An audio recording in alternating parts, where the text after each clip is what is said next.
नमस्कार दोस्तों, एक बार फिर से आप लोगों का स्वागत है आपके अपने YouTube चैनल फिजिक्स टूल में। जैसा कि आपको पता है कि हम लगातार कक्षा 12 भौतिक विज्ञान का सिलेबस पढ़ रहे हैं और इसकी एक किताब लगभग 50% हम कवर कर चुके हैं। तो जो बच्चे लगातार वीडियो देख रहे हैं उनको इनका लगातार पूरी तरीके से फ़ायदा हो रहा है, और जो अभी तक इस चैनल से नहीं जुड़े हैं उनसे मेरा यही अनुरोध है कि प्लीज़ आप चैनल को शेयर कीजिए, सब्सक्राइब कीजिए, कि ताकि प्रत्येक बच्चे के पास इसके बारे में जानकारी पहुंचे और वो भी इस चीज़ का फ़ायदा उठा सकें। आज का हम ये वीडियो शुरू करते हैं जिसमें हमारा टॉपिक है विद्युत प्रतिरोध और प्रतिरोधकता में आखिर अंतर क्या होता है। लास्ट के वीडियो के अंदर हमने विद्युत प्रतिरोध और प्रतिरोधकता की डेफिनेशंस पढ़ी थी, ठीक है, और उनके बारे में हमने जानने की कोशिश की कि इनकी क्या परिभाषा है और कैसे इनके मात्रक हम निकालेंगे, कैसे इनकी विमा निकालेंगे। ये सारी चीज़ें हमने लास्ट वीडियो में पढ़ी।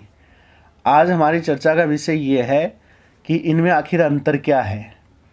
ठीक है, देखो, अंतर बहुत ही सिंपल और बहुत ही इम्पोर्टेंट अंतर है। मैं ये कहूँगा साधारण है लेकिन इम्पोर्टेंट अंतर है। बहुत बार एग्ज़ाम में ऐसा क्वेश्चन आता है और मैं वो क्वेश्चन चर्चा में भी ज़रूर लूँगा और बताऊँगा भी कि वो क्वेश्चन किस प्रकार आया था और बच्चे किस प्रकार उस प्रश्न को देखकर भ्रमित हो गए थे।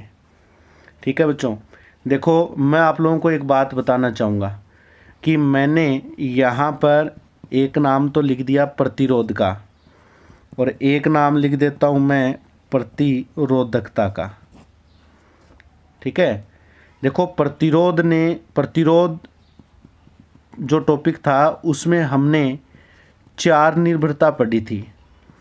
पहली, चालक की लंबाई, याद आ रहा है थोड़ा, स्मॉल एल। दूसरी निर्भरता अनुप्रस्थ काट क्षेत्रफल ए। तीसरी निर्भरता ताप पर, ठीक है, और एक चौथी निर्भरता क्या पढ़ी थी हमने, पदार्थ की प्रकृति पर। यानी प्रतिरोध 4 बातों पर निर्भर करता है। समझ में आ रही बात मेरी? चालक की लंबाई, चालक के अनुप्रस्थ काट, ताप और पदार्थ पर। ध्यान देना, जो मैं ये चीज़ें बता रहा हूँ है सिंपल, पता है मुझे कि आपको ये चीज़ें आती हैं, ठीक है, लेकिन गलती भी बहुत होती है इन क्वेश्चन के अंदर। अब मैं चर्चा में लूँगा विशिष्ट प्रतिरोध या प्रतिरोधकता की। इसको हमने आर से दर्शाया था, इसको हमने रो से दर्शाया था। विशिष्ट प्रतिरोध या प्रतिरोधकता बच्चों सिर्फ 2 ही बातों पर डिपेंड करती है, ताप और पदार्थ की प्रकृति। ये इम्पोर्टेंट चीज़ है। ये इनमें सबसे बड़ा अंतर है। ठीक है, यही अंतर है जो कि आपको बहुत ही ध्यान रखना है कि प्रतिरोधकता सिर्फ 2 ही बातों पर डिपेंड करेगी, ताप और पदार्थ की प्रकृति पर, जबकि प्रतिरोध इन दोनों बातों के अलावा लंबाई और क्षेत्रफल पर भी डिपेंड करता है, अनुप्रस्थ काट के क्षेत्रफल पर। ठीक है, इसी पे डिपेंड कुछ क्वेश्चन पूछे जाते हैं बोर्ड एग्जाम में बहुत बार। ठीक है, ताप बदलने से दोनों राशियों में परिवर्तन हो सकता है, पदार्थ बदलने से दोनों राशियों में परिवर्तन हो सकता है, लेकिन लंबाई, चौड़ाई, मोटाई वगैरह ये बदलने से प्रतिरोधकता कभी चेंज नहीं होगी, कभी चेंज नहीं होगी, कोई फर्क नहीं पड़ेगा। आपको ऐसे क्वेश्चन बहुत मिलते हैं, तार को लंबा कर दिया जाए, दुगना कर दिया जाए, मोटा कर दिया जाए, पतला कर दिया जाए। ठीक है, तार को पतला कर दो, मोटा कर दो, दुगना कर दो, आधा कर दो, कुछ भी करो, केवल प्रतिरोध बदलेगा, उससे प्रतिरोधकता चेंज नहीं होगी। समझ में आई बात मेरी? इस पूरे पॉइंट को आप एक प्रकार से ये मान के चलो, पूरा दिमाग में बिठा लो ये बात, क्योंकि बच्चों ये कहा जाता है इन दोनों के बारे में कि इनमें जो विभेद है वो मैं एक एग्जाम्पल से देना चाहूँगा कि ये जो प्रतिरोध होता है ना, प्रतिरोध किसी भी पदार्थ का जो सैंपल होता है जिसको हम प्रतिदर्श बोलते हैं, ठीक है, प्रतिदर्श का गुण होता है। कोई एक चालक ले लो, उस चालक के सैंपल का गुण है प्रतिरोध। और प्रतिरोधकता, ये बात शायद आपको नहीं समझ में आएगी, लेकिन मैं समझाने की कोशिश करूँगा और फिर समझना, आप क्लियर कर लोगे इस पॉइंट को कि क्या बताना चाह रहे हैं सर। प्रतिरोधकता जो है वो स्वयं पदार्थ का गुण है, उसके सैंपल का गुण नहीं है। पदार्थ कौन सा है उसी का गुण है, ठीक है। जैसे सपोज करो, प्रतिदर्श क्या होता है बच्चों, सैंपल बोलते हैं। जैसे हम कई बार मार्केट में कोई सामान लेने जाते हैं, जैसे सपोज करो हमको गेहूं खरीदना है। गेहूं खरीदने के लिए हम क्या करते हैं, दुकानदार से बोलते हैं कि आप हमें गेहूं के सैंपल दिखाइए।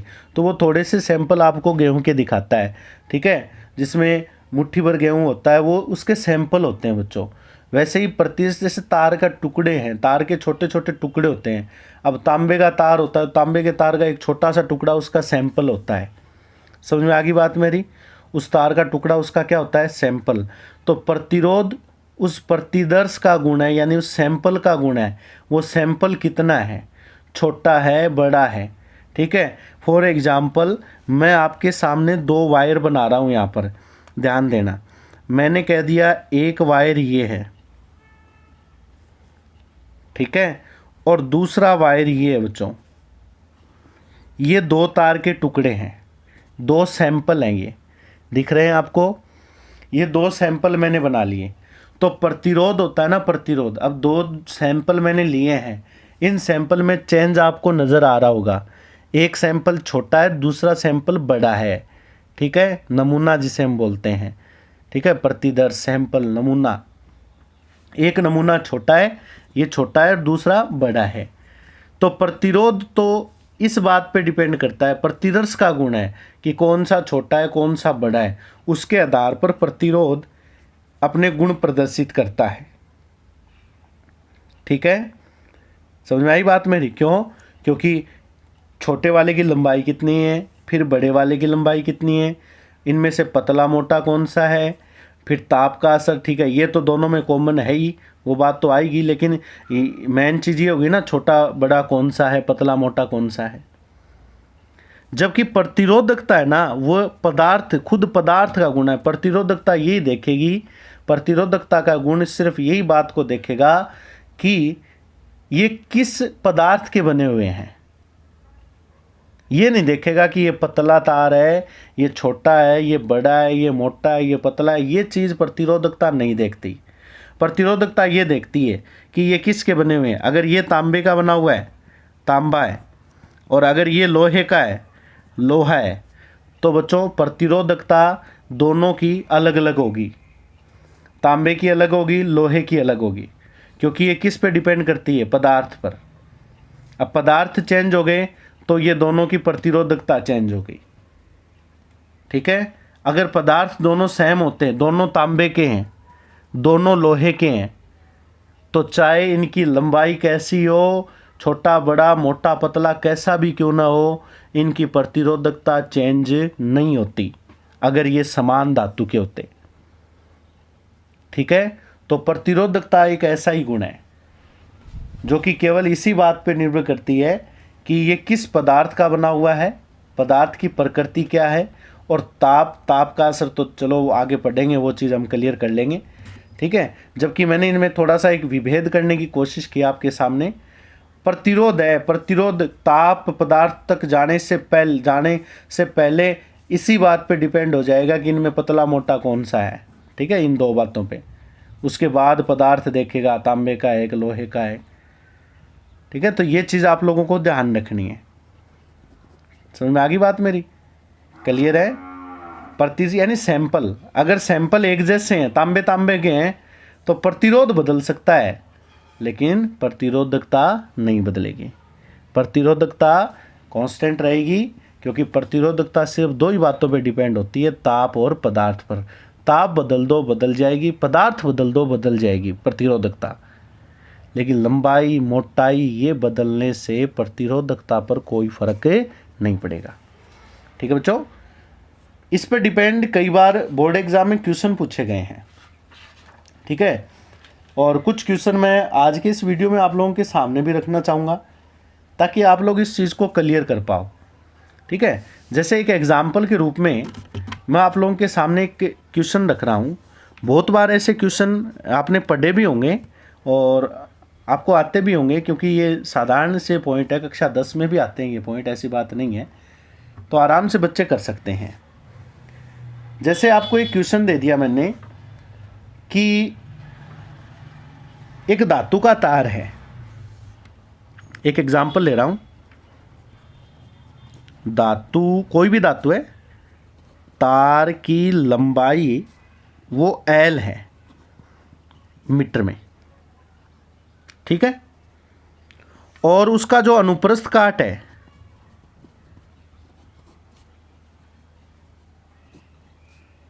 वो बच्चों मैंने A मीटर स्क्वायर लिख दिया, ठीक है, वर्ग मीटर भी कह दो। अब प्रश्न ये कह रहा है आपसे कि इस तार की लंबाई को खींचकर दुगना कर दूं, यानी एक नई लेंथ बन गई। प्रश्नानुसार तार की जो नई लंबाई है, जिसको मैं L डैश से लिख दूं, वो नई लंबाई इससे दुगनी है, यानी 2L मीटर है। क्वेश्चन समझ में आ रहा है? ठीक है। तो फिर क्वेश्चन ये कह रहा है कि इसके प्रतिरोध, यानी प्रतिरोध R में कितने प्रतिशत वृद्धि होगी। आपको परसेंटेज में वृद्धि निकालनी है। देखो ये तो कन्फर्म हो चुका है कि तार को खींचकर दुगना कर दिया। अब यहाँ पर ये क्वेश्चन मैं एक जैसे ये बना दूं कि इसकी प्रतिरोधकता और बताओ, तो प्रतिरोधकता चेंज ही नहीं होगी, क्योंकि एक ही धातु है। एक नंबर बात तो ये धातु एक ही है, वो एक ही धातु का तार है, तो प्रतिरोधकता चेंज नहीं होगी। कब तक? जब तक ताप या पदार्थ नहीं बदलोगे।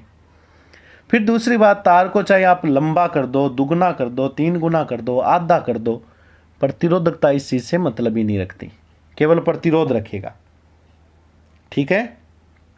अब देखो बच्चों, आपको पता है कि जब तार की लंबाई L और क्षेत्रफल A था, तो मैं ये कहूँगा कि इसका मैं हल बताऊँ आपको कैसे करो ये क्वेश्चन इस प्रकार के, कि प्रारंभ में यानी शुरुआत में धातु तार का प्रतिरोध जो है, या चालक का जो प्रतिरोध है, L लंबाई A मोटाई के आधार पर ये होता है रो L अपटे A। इसको समीकरण नंबर 1 दे दूं मैं। समझ में आ रही है बात? समीकरण नंबर कितनी दे दी मैंने इसको? 1। अब मैं जब इसकी लंबाई वगैरह ये दुगना करूंगा तो एक नया प्रतिरोध बनेगा, ठीक है। इससे पहले आप ये चीज देखो कि तार वही तार है, L लंबाई का तार खींचकर 2L लंबाई का कर दिया। अब जैसे ये पेन आपको नजर आ रहा है, ये सपोज करो L लंबाई का कोई तार है। अगर इस पेन को मैं खींचकर, इसी को खींचकर दुगना करूंगा, जब इसको खींचकर दुगना करूंगा तो ये पेन जो है वो बीच में से पतला हो जाएगा, ठीक है। जैसे रबड़ होता है, रबड़ में नहीं होता क्या, रबड़ का जैसे कोई भी टुकड़ा है, उस टुकड़े को पकड़कर खींचते हो तो वो टुकड़ा पूरा लंबा हो जाता है, लेकिन लंबा होने के साथ साथ बीच में से पतला भी तो हो जाता है। समझ में आई बात मेरी? तो मैं ये आपको बता देना चाहूँगा कि यदि तार की लंबाई यानी L डैश 2L मीटर है या होती है, तो तार का जो अनुप्रस्थ काट है,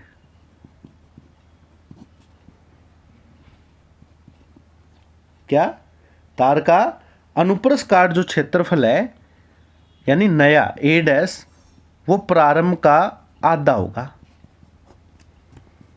क्योंकि तार को उतना ही लंबा बढ़ा दिया, दुगुना कर दिया, तो अनुप्रस्थ काट कितना हो जाएगा, आधा हो जाएगा। शुरुआत का यानी प्रारंभ में जो था उसका आधा हो जाएगा। समझ में आ रही बात मेरी? तो बताओ तार का नया प्रतिरोध कितना हो गया, तो तार का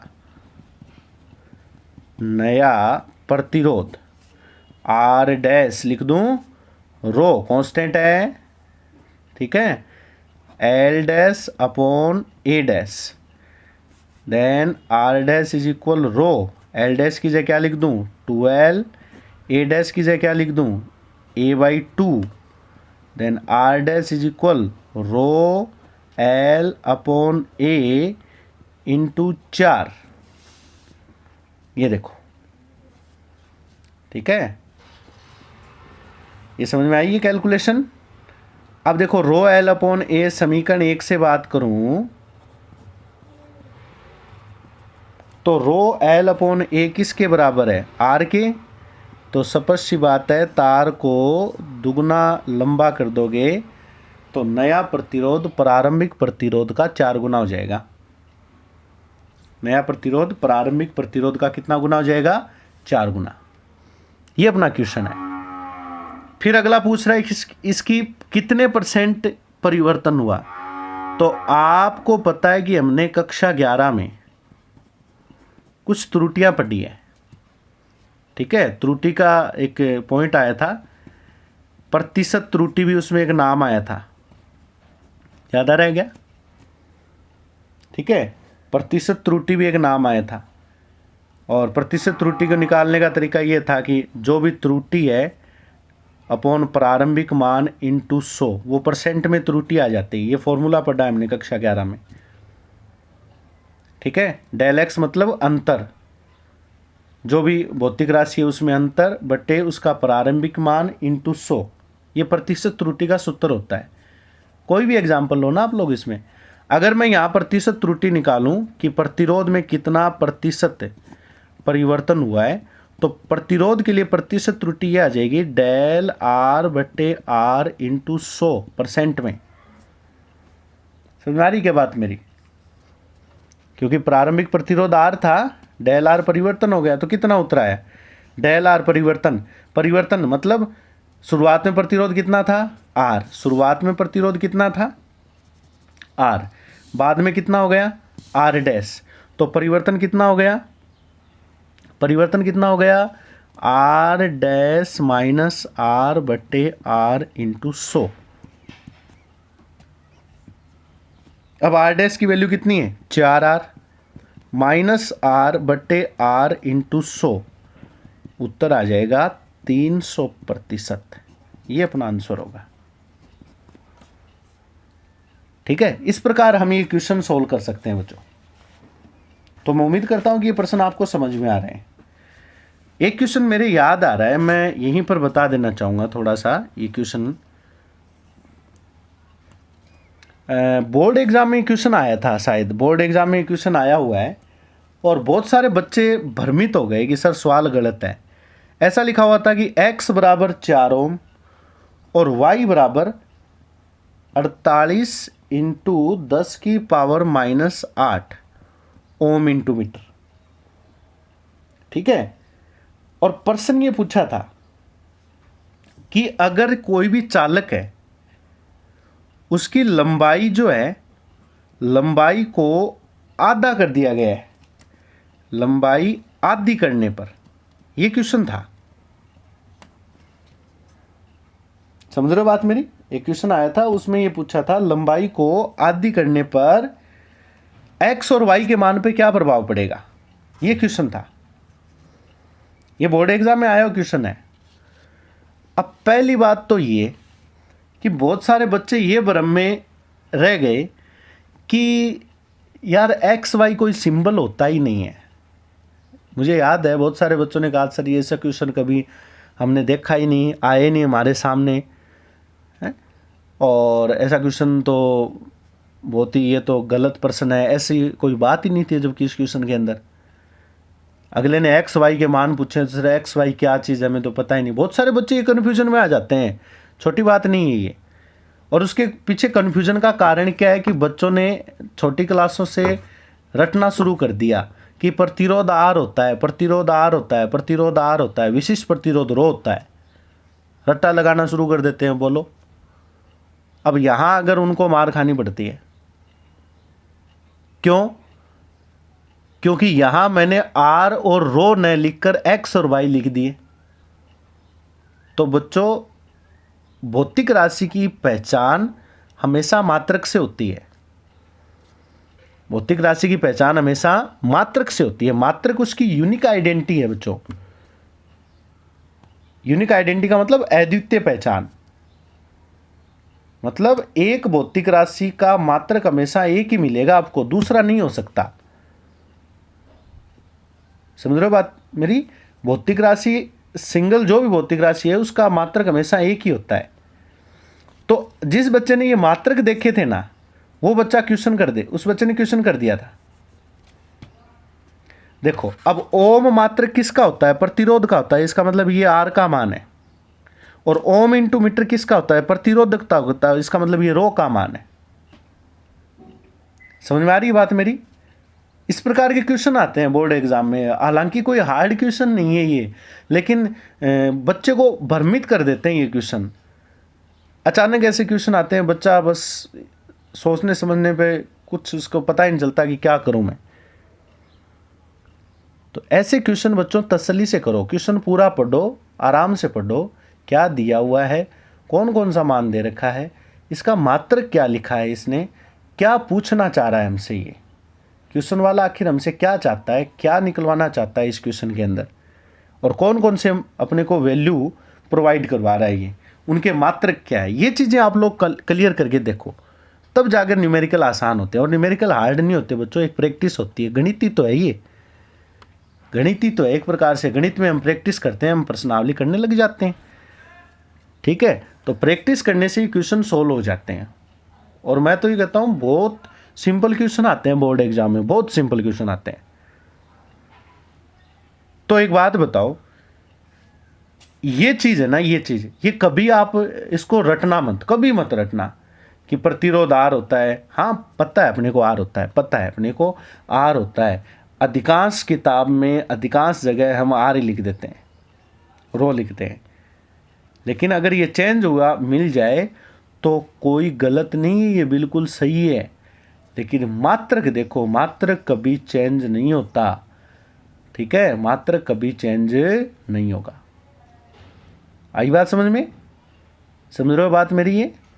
तो ये इस प्रकार के क्वेश्चन आते हैं। अब बताओ इसका उत्तर क्या होगा? लंबाई को आधा करना। अब सिंपल सी बात है, सिंपल सी बात है। इस क्वेश्चन के अंदर लंबाई चेंज कर रहा है, इसका मतलब लंबाई बदलेगा तो आर बदलेगा, प्रतिरोध बदलेगा, जबकि रो के मान में कोई परिवर्तन नहीं होगा। ये इसका उत्तर होना है। केवल आर बदलेगा, रो नहीं बदलेगा। यानी आर का मान चेंज हो जाएगा। कितना चेंज होगा? लंबाई को आधा कर दें, लंबाई को आधा करते ही देखो साफ सी बात है, लंबाई के समानुपाती होता है प्रतिरोध। ठीक है, लंबाई के क्या होता है? समानुपाती होता है। समानुपाती मतलब समान अनुपात में। अब लंबाई को उसने आधा कर दिया, लंबाई को जस्ट आधा कर दिया तो प्रतिरोध भी आधा हो जाएगा। यानी प्रतिरोध का तो मान होगा, नया मान होगा 2 ओम। कितना होगा? 2 ओम। और प्रतिरोधकता नो चेंज कितनी रहेगी? 48 × 10⁻⁻8 ओम इंटू मीटर। मात्रक जरूर लगाया करो साथ में। प्रतिरोधकता चेंज नहीं होगी, क्योंकि प्रतिरोधकता लंबाई, चौड़ाई, मोटाई इन पे डिपेंड नहीं करती। प्रतिरोधकता सिर्फ 2 ही बातों पे डिपेंड करती है, ताप और पदार्थ पर। मैंने आज का ये वीडियो इसी टॉपिक पर, सिर्फ और सिर्फ इसी टॉपिक पर इसलिए बनाया है, और ये एग्जाम्पल इसलिए बताएं बच्चों क्योंकि ऐसे क्वेश्चन बोर्ड एग्ज़ाम में आते हैं। और बताना ये भी चाहूँगा मैं आप लोगों को कि 2020 का यानी इस साल का जो बोर्ड एग्ज़ाम हुआ था, उस बोर्ड एग्ज़ाम में इस टाइप का कोई क्वेश्चन नहीं आया। उसके पीछे कारण मैं बता देना चाहूँगा मेरी तरफ से क्या कारण हो सकता है। क्योंकि हम लोग भी, मैं खुद भी बच्चों को हर साल ये कहता हूँ कि ये क्वेश्चन इम्पोर्टेंट है। अब जो इम्पोर्टेंट है वो इम्पोर्टेंट होता है, लेकिन क्वेश्चन इन 2-3 सालों में ये क्वेश्चन क्यों नहीं आया? क्योंकि पीछे के आप जब पेपर उठा के देखोगे तो आप क्या पाओगे कि इन 2 सालों को छोड़कर पीछे के जो लगातार 2-3 साल हैं उन 2-3 सालों में इन टॉपिक पर डिपेंड क्वेश्चन हर बार आया है। फिर एग्जामिनर ने यही सोचा है कि इन पे क्वेश्चन हम हर बार देते हैं, इसलिए उन्होंने 1-2 साल इन क्वेश्चन को स्किप कर दिया, इनकी जगह नए क्वेश्चन डाल दिए। लेकिन हो सकता है कि जो आपके लिए एग्ज़ाम होगा 2021 का बोर्ड एग्ज़ाम फिजिक्स का पेपर, उसमें हो सकता है कि आपको इस टॉपिक से संबंधित कोई क्वेश्चन आपके सामने मिल जाए। तो मैं उम्मीद करता हूँ कि आप ऐसे क्वेश्चन बहुत ही आराम से और तसल्ली से क्लियर करेंगे। तो आज के वीडियो में इतना ही। छोटे वीडियो है, छोटे टॉपिक हैं, इम्पोर्टेंट टॉपिक है, थोड़ा मंथन करना ज़रूरी है। इन टॉपिक के ऊपर विचार ज़रूर कीजिए आप लोग और इन पे प्रैक्टिस कीजिए, ठीक है। विचार कीजिए इन पर कि हमने क्या पढ़ा है, आखिर क्या ये चीज़ है, कैसे ये बदलते हैं, कैसे नहीं बदलते हैं, इनके मात्रक क्या हैं, इनकी विमाएँ क्या हैं, ठीक है। तो आगे के नए वीडियो में हम एक नए टॉपिक के साथ और एक नया इम्पोर्टेंट टॉपिक ठीक ऐसी ही कहानी जैसा कि इन टॉपिक पर है बोर्ड एग्ज़ाम की दृष्टि से, और आपको यकीन नहीं आता बात पर तो आप पुराने पेपर उठा के देखें। और वैसे भी जो क्वेश्चन आए हुए हैं, जो क्वेश्चन आने की संभावना है, वो मैं आप सब के लिए, जो भी बच्चे ये वीडियो देख रहे हैं उन सभी बच्चों के लिए, मैं आपके लिए ऐसे क्वेश्चन रखूँगा। और जब रिवीजन में आऊँगा तब मैं इन क्वेश्चन पर आप लोगों को बहुत ज़्यादा इन पर मैं फोर्स करूँगा कि ऐसे क्वेश्चन आप बिल्कुल किसी प्रकार की कोई लापरवाही किए बिना तसल्ली से क्लियर करें। चलिए आज के वीडियो में इतना ही। आगे के एक नए वीडियो के साथ एक और नया इम्पोर्टेंट टॉपिक लेकर, वो भी बहुत इंपॉर्टेंट टॉपिक है, एक और नया इम्पोर्टेंट टॉपिक लेकर मैं आपके बीच में फिर से हाजिर होऊंगा। तब तक के लिए धन्यवाद। घर पे रहिए, सुरक्षित रहिए। जय हिंद, जय भारत।